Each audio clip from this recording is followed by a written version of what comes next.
Sueño semilla. En el silencio de mi reflexión, percibo todo mi mundo interno como si fuera una semilla, de alguna manera pequeña e insignificante, pero también pletórica de potencialidades. Y veo en sus entrañas el germen de un árbol magnífico, el árbol de mi propia vida en proceso de desarrollo.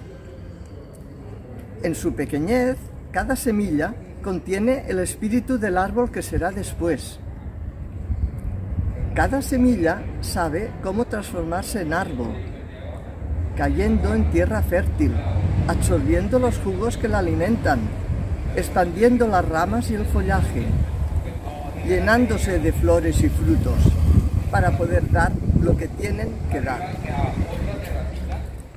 Cada semilla sabe cómo llegar a ser árbol, y tantas son las semillas como los sueños secretos.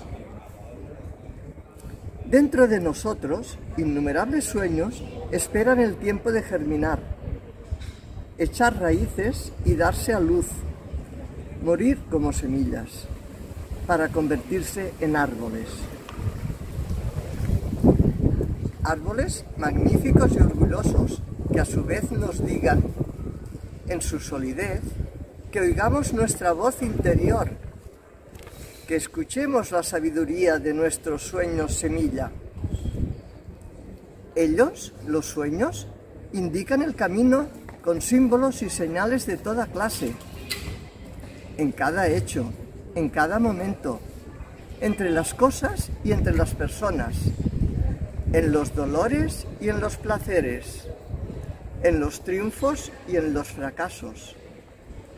Lo soñado nos enseña, dormidos o despiertos, a vernos, a escucharnos, a darnos cuenta. Nos muestra el rumbo entre sentimientos huidizos o en relámpagos de rigidez cegadora. Y así crecemos, nos desarrollamos, evolucionamos. Y un día, mientras transitamos este eterno presente que llamamos vida, las semillas de nuestros sueños se transformarán en árboles y desplegarán sus ramas que, como alas gigantescas, cruzarán el cielo uniendo en un solo trazo nuestro pasado y nuestro futuro.